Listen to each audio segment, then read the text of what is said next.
Assalamualaikum warahmatullahi wabarakatuh. Hai friend, kembali lagi di SMK Pod. Sini mari kuy podcast. Bersama saya Awal Muhammad Syamandari yang akan menemani kalian pada episode podcast kali ini.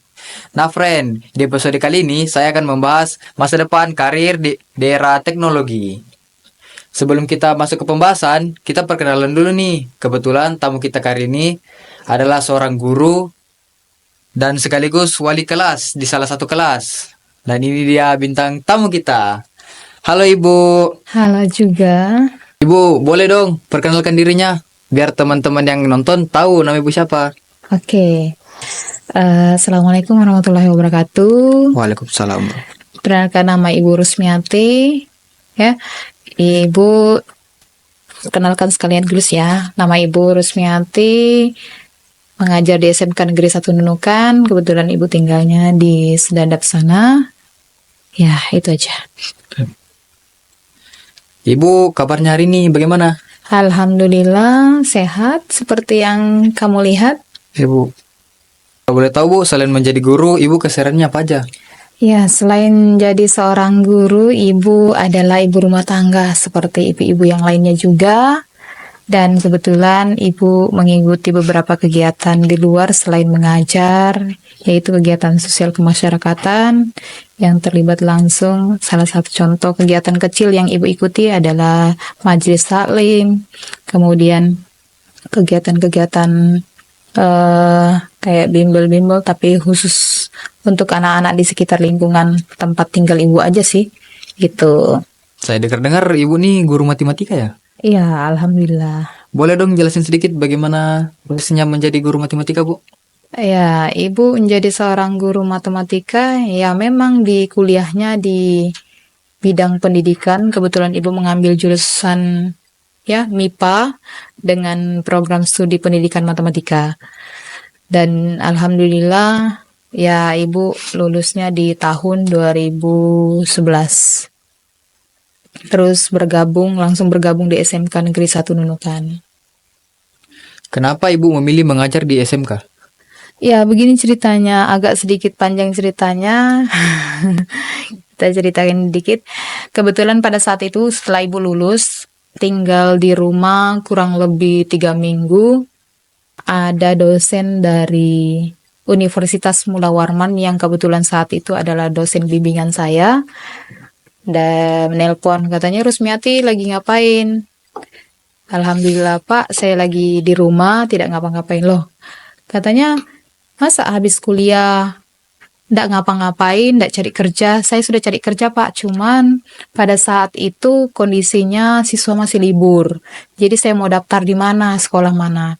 Nah, kebetulan beliau mencoba untuk menginformasikan ke saya, "Coba kamu ngelamar di SMK Negeri 1 Nunukan." Kebetulan di SMK Negeri 1 Nunukan tuh saya dengar informasi butuh guru matematika. Jadi saya coba konfirmasi dan menghubungi kepala sekolah yang saat itu kepala sekolahnya adalah Pak Ahmad. Alhamdulillah beliau katakan, "Bagaimana nilai kamu?" katanya gitu kan. Nilainya saya bilang alhamdulillah 3, ke atas Pak. "Oke, kalau begitu silakan buat surat lamaran, saya tunggu besok. Kalau bisa hari ini." Jadi saya katakan saya tidak bisa Pak kalau untuk hari ini, karena jarak antara SMK Negeri 1 Nunukan dengan rumah saya itu kurang lebih 15 km, dan di saat itu saya belum punya kendaraan sendiri, dan saat itu juga harus naik angkot. Nah, namanya angkot dari Sedadap di tahun 2011 itu luar biasa ya, luar biasa sulitnya, kecuali kita janjian baru bisa, seperti itu.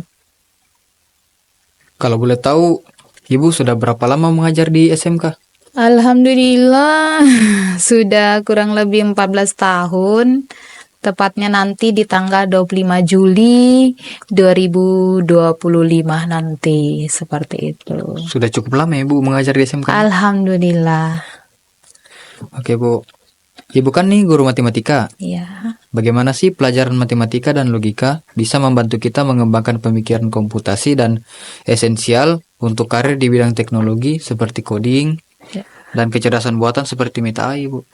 Oke, kalau coding itu bahasa program ya. Iya, bahasa Bu. program. Kemudian Meta AI itu bermanfaat sekali untuk mempermudah kita dalam memperoleh informasi, kemudian memberikan penghiburan. Meta AI ini kan digunakan salah satunya adalah pada WhatsApp, ya kan? Kemudian Instagram, seperti itu. Jadi begini, dengan adanya seperti itu, pemanfaatan seperti itu, kita dipermudah. Selain dipermudah, kita juga mendapat hiburan dari mendapatkan hal-hal positif dari coding dan Meta AI tersebut. Ibu kan bilang tadi mencari informasi ya. Ya. Contoh informasi yang bisa didapat dari Meta AI tersebut seperti apa, Ibu? Nah, contoh informasi yang bisa kita dapat dari Meta AI itu tinggal, apalagi zaman sekarang kan zaman teknologi, tinggal kita mungkin dengan ngomong langsung di tempat di aplikasi tersebut, apa yang kita omongin maka itu yang akan keluar sesuai dengan perintah yang kita inginkan. Contoh kita mau mencari informasi tentang mata pelajaran, nah tinggal ngomong saja apa yang kita inginkan maka itulah yang akan keluar. Tidak seperti yang sebelum-sebelumnya bahwa kita harus ke perpustakaan untuk cari misalnya salah satu contoh buku, misalnya buku statistika, ya kita harus ke perpustakaan kalau zaman dulu perpustakaan. Tapi kalau zaman sekarang dengan Meta AI kita tinggal ngomong aja atau tinggal ketik aja, kemudian enter sudah muncul apa yang kita inginkan. Oke, seperti itu. Nah, Bu, bagaimana pemahaman Ibu tentang statistika dan probabilitas yang sangat penting untuk menganalisis data besar dan tren pasar di masa depan? Oke, kalau terkait untuk probabilitas dan statistika adalah dua hal yang tidak bisa dipisahkan. Ini bisa dikaitkan dengan sebab akibat. Kenapa saya katakan seperti itu? Kalau untuk statistikanya itu dia untuk melihat tren yang terjadi di pasar, ya. Kemudian apa-apa saja yang dibutuhkan di pasar, data-data lah terkait penjualan. Kemudian kalau untuk probabilitas itu untuk mengetahui resikonya, ya, resiko dari penjualan tersebut. Apakah nanti ada bisa mengakibatkan kerugian atau bagaimana gitu. Jadi dua hal memang yang tidak bisa dipisahkan ya, seperti itu. Ibu bisa contohkan tren pasar kerja di masa sekarang itu seperti apa, Ibu? Tren kerja di pasar masa sekarang itu misalnya begini, kebutuhan pokok yang ada kita butuhkan, misalnya di Nunukan ya, kita kan biasa mensuplai beras itu bukan dari negara kita sendiri, tapi dari negara tetangga, ya. Kemudian selain daripada itu, bukan cuman kebutuhan pokok itu saja, ya. Banyak kan kebutuhan-kebutuhan lain itu bukan kita suplai dari negara kita sendiri tapi negara tetangga. Itu berdasarkan apa kita tahu? Berdasarkan informasi, entah itu dari Facebook, entah itu dari WhatsApp, Instagram yang disebarkan oleh orang-orang yang ada di sekitar kita. Nah, menurut Ibu, bagaimana perkembangan bioteknologi dan nanoteknologi secara fisika maupun kimia akan membuka peluang karir di bidang manufaktur dan keterampilan yang dibutuhkan untuk itu? Oke, kalau bioteknologi ini kan berkaitan dengan ada bioteknologi konvensional dan modern. Nah, kalau bioteknologi konvensional ini berkaitan dengan contoh sederhana yang biasa, pasti saya yakin awal pernah makan yang namanya tempe, ya kan? Ya, Bu. Tahu. Nah, itu salah satu pemanfaatan dari bioteknologi konvensional, fermentasi ya. Kemudian kalau untuk bioteknologi modern itu biasanya dilakukan dalam proses rekayasa genetika atau tes DNA seperti itu. Itu pengetahuan yang saya tahu terkait bioteknologi. Kalau untuk nanoteknologi itu berkaitan dengan molekul-molekul kecil. Ini biasanya berkaitan dengan pelajaran kimia ya. Dalam proses pembuatan atom itu salah satunya. Mungkin seperti itu. Kenapa perkembangan bioteknologi dan nanoteknologi disangkut pautkan kepada peluang karir di masa sekarang, Ibu? Nah begini nak, segala sesuatunya itu biasanya untuk mengetahui salah satu yang saya bisa ketahui bahwa ini mempermudah orang dalam bekerja ya, bekerja. Proses fermentasi itu salah satu contoh, misalnya ingin membuat tempe, tahu, kemudian rekayasa genetika itu misalnya begini, kita ingin membuat perkawinan silang antara hewan satu, misalnya hewan itu tidak ada di Indonesia, bisa kita ambil dengan cara di cloning, kita ngambil dari negara lain untuk menghasilkan sebuah domba dengan keadaan sehat. Misalnya kita mau domba yang berbadan tinggi, besar, gede, ya. Sementara domba-domba yang ada di Indonesia ini badannya kecil-kecil. Nah, kita boleh melakukan yang nama sistem cloning atau rekayasa genetika seperti itu, tanpa harus kita mendatangkan dombanya langsung kan, seperti itu. Pemahaman Ibu tentang prinsip dasar robotika dan ilmu material dapat mempersiapkan kita untuk bekerja di industri otomasi atau mengembangkan perangkat keras di masa depan. Oke, kalau sistem robotika seperti yang kita ketahui nak ya, sekarang kan bangunan itu bukan lagi 1 lantai 2 lantai ya kan, bahkan sampai ratusan. Kita contoh sederhana, nggak usah jauh-jauh, yang sekarang itu familiar di Turki, bangunannya bahkan sampai ratusan lantai ya kan. Itu bukan istilahnya manusia yang secara manual bekerja, tetapi dengan bantuan robot. Ya, di mana robot ini bekerja atas perintah manusia yang sudah disetting, ya, sudah disetting dengan bangunan tinggi, contoh crane, cara kerja crane itu kan robot, dengan bantuan robot. Jadi, alhamdulillah dengan adanya robotika tadi, kerja manusia yang istilahnya lumayan rumit dengan resiko yang tinggi, ya, terbantu di sini. Sangat luar biasa terbantu. Seperti itu. Kira-kira di masa depan nanti, apakah seluruh pekerjaan manusia akan digantikan oleh robot, Ibu? Tidak menutup kemungkinan hal itu bisa terjadi. Ya, kalau kita tidak bisa mengembangkan potensi yang ada di dalam diri kita, tidak ingin berusaha dan terus merasa duduk di zona nyamannya kita, maka tidak menutup kemungkinan pekerjaan kita akan tergantikan oleh robot. Jadi bagaimana caranya? Ya, kita harus betul-betul menggali potensi kita supaya apa yang kita lakukan itu atau kegiatan itu tidak sepenuhnya digantikan oleh robot. Seperti itu. Baik, Ibu. Dipikir-pikir kalau bicara soal masa depan nih, Ya. sekolah kita ini kan sekolah ternama di Nunukan. Iya. Nah, bagaimana pelajar-pelajar SMK bisa mengintegrasikan lebih awal dalam kurikulum untuk mempersiapkan generasi muda menjadi pengguna dan pengembang teknologi yang bertanggung jawab? Oke, sebagai generasi muda di SMK Negeri 1 Nunukan, maka jangan terlalu terlena ya. Terlena dalam hal ini, contoh sederhana, kebanyakan teman-teman kalian yang seusia kalian itu nyaman, kalau sudah nyaman dengan game itu biasanya lupa belajar ya kan, lupa belajar, lupa waktu. Kemudian kalau sudah asik dengan bermain game, otomatis nanti bawaannya pada saat sekolah ngantuk ya kan. Nah, itu kalau bisa betul-betul harus ada pengawasan orang tua. Nah, peran orang tua di sini sangat penting untuk memperhatikan masa depan, bukan hanya diserahkan sepenuhnya pada guru untuk mengajar di sekolah, tapi kolaborasi antara orang tua dan gurunya itu harus betul-betul saling bekerja sama ya. Tidak terlepas dari itu semua, siswa juga harus terbuka dan mau menggali potensi dirinya sendiri. Seperti itu. Nah, menurut Ibu, pelajar SMK yang bertanggung jawab dalam mengintegrasikan kurikulum itu seperti apa, Ibu? Kalau boleh tahu. Kalau yang berkaitan seperti itu, salah satu contoh adalah jurusan yang saat ini di SMK itu bisa mengintegrasikan itu adalah DKV. Karena apa? DKV ini adalah salah satu jurusan yang bisa betul-betul bekerja sama dengan sesuai dengan perkembangan teknologi yang ada saat ini.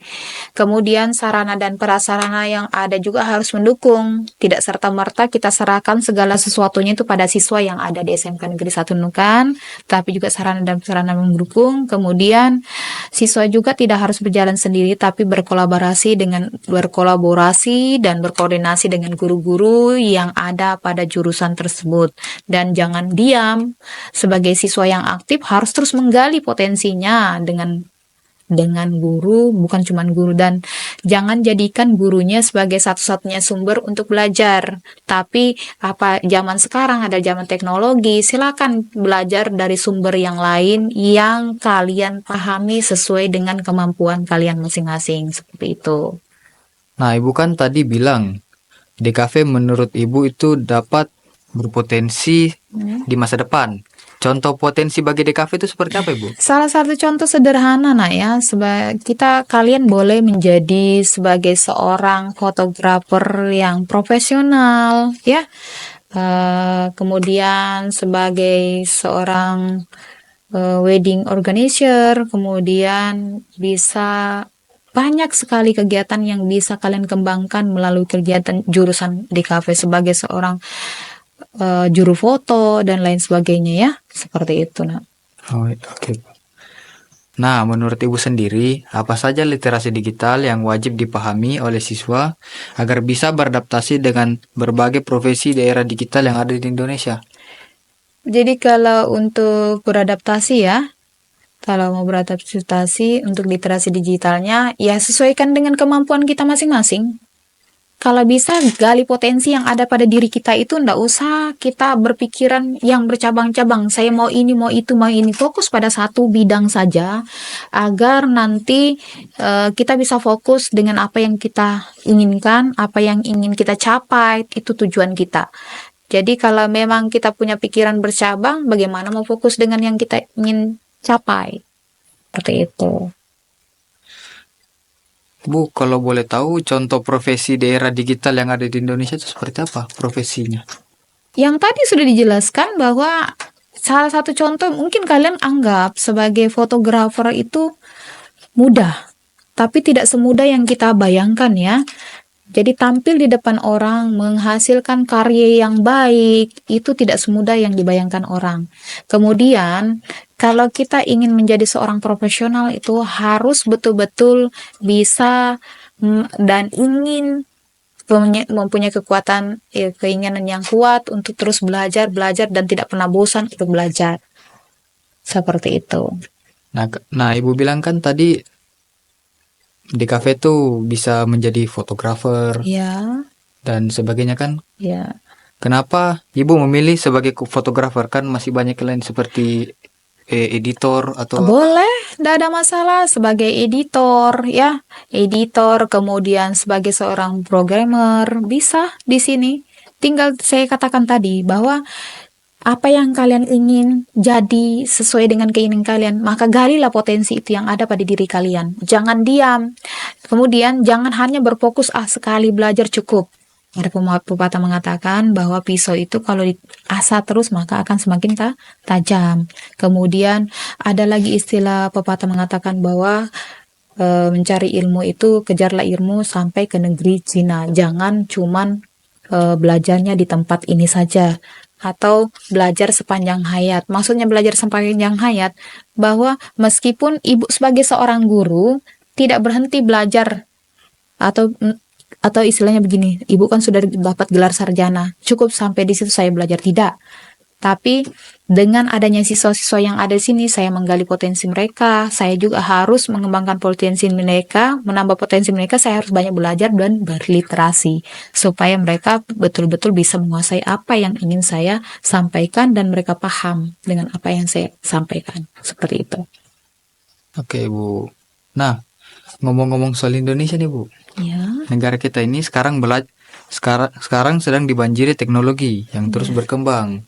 Mulai dari munculnya sebuah program yang canggih yang dirancang untuk membantu kita di era sekarang. Ya.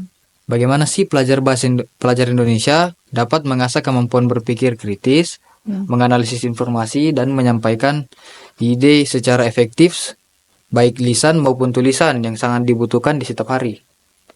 Nah, untuk kegiatan seperti ini, nak, ada lagi, sekali lagi saya katakan bahwa pepatah mengatakan Allah bisa karena biasa. Karena keseringannya dilakukan kegiatan literasi, kemudian kita banyak tampil, banyak berbicara, minimal kita menumbuhkan rasa percaya diri dulu untuk ditampil di depan orang. Karena apa? Tidak semudah yang kita bayangkan bahwa berbicara di depan orang itu biasanya membuat kita grogi. Kita lihat, oh enak aja kok ngomongnya gini, gini, gini. Ternyata pada saat kita yang ingin tampil, karena kurangnya literasi kita, referensi kita berbicara, referensi kita untuk selalu berkegiatan, kemudian tampil ke orang, ke depan publik, maka kita akan merasa gugup, ya. Gugup, tidak tahu apa lagi yang saya mau ngomong. Tapi dengan banyaknya kegiatan dan kebiasaan kita untuk selalu berkomunikasi, berkolaborasi, bekerja sama dengan teman-teman yang ada di sekitar kita, tidak berteman hanya dengan teman-teman itu saja, tidak pilih-pilih teman, maka kita punya banyak referensi untuk mengeluarkan segala sesuatu yang ada dalam pikiran kita sesuai dengan pengalaman kita. Karena apa? Pengalaman itu adalah guru terbesar dalam hidup kita, ya. Karena setelahnya begini, dalam hidup itu kita tidak hanya kalau di sekolah kita belajar dulu baru ujian, ya toh? Tapi kalau dalam kehidupan kita diuji dulu baru kita mendapatkan yang namanya pelajaran, seperti itu. Itu pengalaman Ibu. Baik Ibu. Zaman sekarang tuh Ibu, anak zaman sekarang tuh atau yang lebih tepatnya Gen Z, sekarang itu memiliki skill yang bisa disebut storytelling. Ya. Nah, bagaimana sih cara untuk kita bisa mengetahui kemampuan tersebut untuk berkomunikasi atau inovasi teknologi, visi, karir di masa depan dengan lebih baik, menarik, dan persuasif? Oke, terkait itu sebenarnya kita sudah bisa melihat dari caranya berbicara, gaya bahasanya, bahasa tubuh, itu sudah bisa kelihatan, Nak. Mohon maaf, biasanya orang kalau sudah tidak kuasai dengan apa yang dia sampaikan, biasa mikir dulu apa ya, saya ngomong apa ya. Jadi belajar dari mana, Nak? Kita ngomongnya memang segala sesuatunya dari yang terbata-bata, mikir dulu, kadang ngomong apa ya, ini kebanyakan e-nya, kemudian biasanya itu yang membuat kita grogi, kemudian kebanyakan menghafal, ya kan? Nah, segala sesuatunya itu kalau sudah terbiasa untuk menyampaikan atau ngomong kepada seorang, tidak usah dipikirkan ininya, minimal apa yang ingin kita sampaikan tuh sudah tersampaikan, meskipun mohon maaf aturannya mungkin acak. Awal mulanya kita belajar begitu, lompat-lompat caranya ngomong, yang harusnya disampaikan di awal biasanya di tengah, atau di tengah jadi di akhir gitu kan. Tapi dengan seringannya kita latihan, ya, seringnya kita latihan, banyak berbicara, berani tampil, minimal satu, percaya diri dulu. Ya, percaya diri dulu, membiasakan diri. Karena apa? Biasanya kalau kita kurang percaya diri, bawaannya grogi, ujung-ujung apa yang ingin kita sampaikan tiba-tiba blank, lupa, hilang semuanya, seperti itu. Nah, Ibu, berhubung era sekarang ini adalah era digital, pasti banyak anak-anak Indonesia yang mahir berbahasa Inggris. Ya. Karena kebanyakan menggunakan di media sosial seperti TikTok dan Instagram. Nah, bagaimana sih pendapat Ibu tentang manfaat media sosial ini? Apakah menjadi sebuah keuntungan atau ada faktor lain yang perlu dipikirkan? Seperti yang kamu katakan tadi, bahwa itu salah satu nilai plusnya dunia digital, Nak, ya. Orang bisa berbahasa Inggris hanya dengan media sosial, keseringan. Itu yang saya katakan tadi, bahwa ala bisa karena biasa, ya kan? Karena keseringannya menggunakan bahasa asing di media sosial, televisi, Instagram, TikTok, akhirnya keseringan mendengar, melihat, akhirnya terekam di pikirannya, sehingga mempermudah dia tanpa harus belajar dengan guru pun sudah, oh iya, minimal sudah ada sangkut di pikirannya. Karena, nah itulah saya katakan tadi, bahwa dampak positif dan dampak negatifnya era digital itu tergantung orangnya, ya. Kalau misalnya tergantung pribadi si yang memegang atau yang mengkonsumsi informasi tadi. Kalau memang dia menggunakan ke arah yang positif, maka hasilnya juga akan positif dan itu bisa mengarahkan ke hal-hal yang baik. Tapi kalau misalnya menggunakan ke hal negatif, maka hasilnya juga akan negatif. Ya, tergantung kita. Dan itu semua harus dibawa juga pengawasan orang tua. Tidak lepas dari itu semua. Nah, kalau boleh tahu Ibu kan contoh dan dampak positif dan negatifnya dalam bermain media sosial itu seperti apa, Ibu? Nah, contoh positifnya misalnya begini, nah, informasi itu untuk bermedia sosial. Misalnya kita mau belajar ya, seperti yang kamu katakan tadi, statistika. Nah, belajar kalau kita gunakan handphone kita untuk belajar, maka informasi tentang materi statistika itu dengan mudah sekali kita dapat. Tetapi kalau kita tidak memanfaatkan apa fasilitas kita yang kita miliki untuk belajar, maka itu merugikan kita karena apa? Kita sudah memang punya. Contoh handphone ya. Handphone ini kan salah satu alat digital kan, bisa kita manfaatkan untuk belajar, bisa kita cari manfaat untuk mendapatkan informasi dari luar. Iya toh? Nah, dampak negatifnya salah satunya misalkan contoh misalnya pasti punya adik kan? Ya, Bu. Punya adik kecil. Nah, tontonan-tontonan yang layak dipertontonkan kepada adik kita harus sesuai dengan usianya. Kenapa? Kita khawatirnya kalau tontonan tidak sesuai dengan usianya nanti akan mengakibatkan si adik mempraktikkan hal-hal yang tidak sesuai atau tidak pantas. Contoh film kekerasan, misalnya pukul memukul, kekerasan dalam rumah tangga itu tidak wajib dipertontonkan dengan anak kecil. Khawatirnya dia jangan sampai kok kalau begini nanti saya buat seperti ini. Dia sudah berpikir duluan ke depan sementara usianya belum sampai ke situ. Seperti itu. Oke. Menurut Ibu, bagaimana teknologi bisa digunakan untuk hal-hal positif bagi warga Indonesia? Ya, hal-hal positif, contoh sederhana yang bisa kita lakukan saat ini, nak, misalnya melakukan sebuah peluang usaha, ya. Peluang usaha itu tidak kita lakukan secara manual, boleh kita melalui media sosial, ya kan, mempromosikannya maksudnya Ibu, ya, mempromosikannya melalui media sosial, entah itu TikTok, entah itu Facebook, entah itu WhatsApp, kan bisa kita gunakan itu untuk memajukan peluang usaha kita. Mempromosikan maksudnya seperti itu. Nah, Bu, contoh penyalahgunaan teknologi yang bisa merugikan masyarakat itu seperti apa, Bu? Nah, salah satu contohnya untuk usia-usia seperti kalian itu, nak, contoh sederhana ya, yang mungkin saat ini heboh sekali melihat film-film dewasa yang tidak wajar untuk kalian lihat dan belum usia kalian dan tidak perlu dilihat atau ditonton di media sosial. Itu salah satunya kalau tidak ada pengawasan orang tua. Karena apa? Tumbuh rasa atau jiwa penasaran kalian, ujung-ujung ingin mencoba sesuatu hal yang tidak harus kalian lakukan dan belum pantas di usia kalian. Seperti itu. Nah, Ibu, menurut Ibu, bagaimana kita bisa bertanggung jawab saat menggunakan media sosial?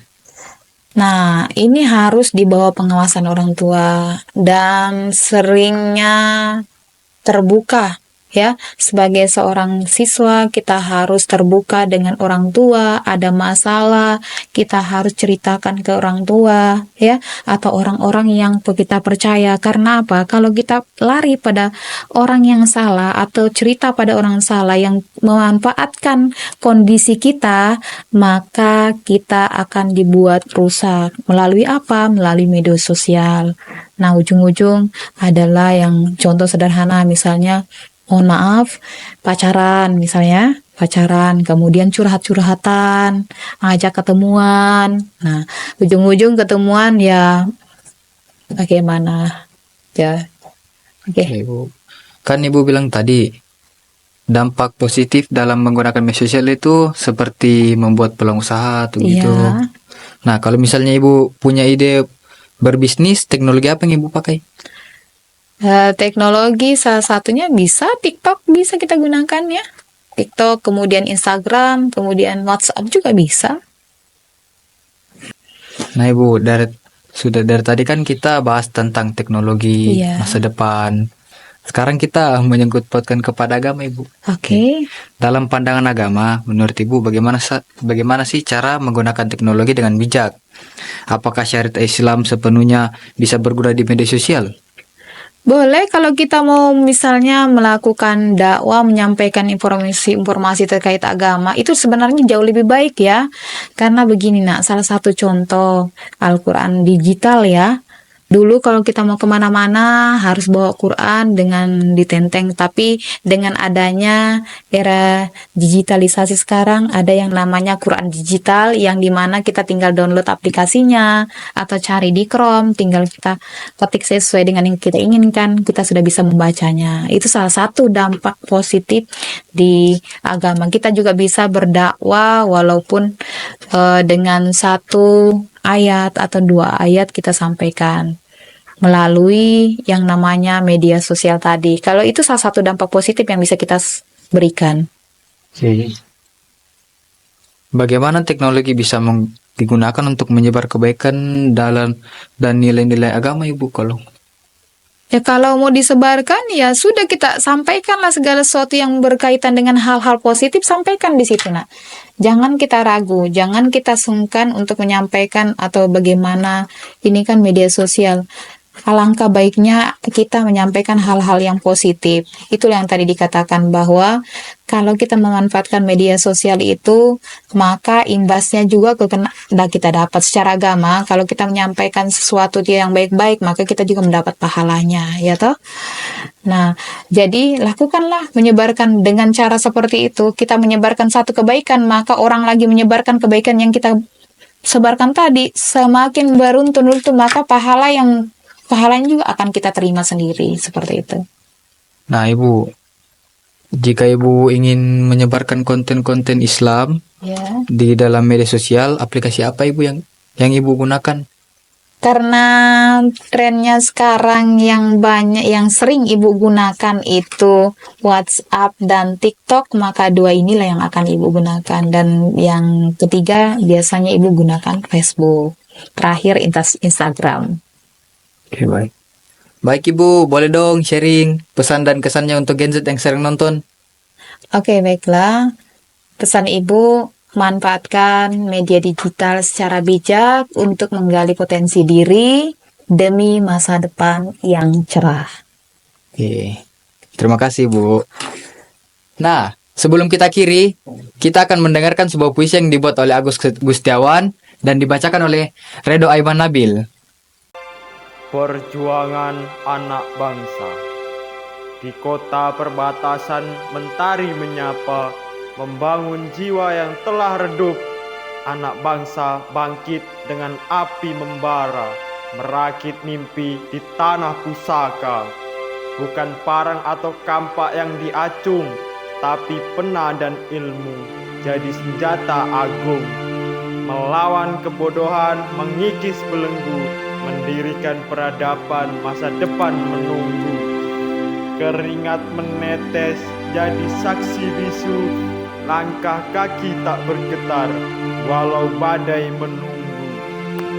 Dalam setiap hembusan napas tersimpan rindu akan Indonesia maju bersatu padu.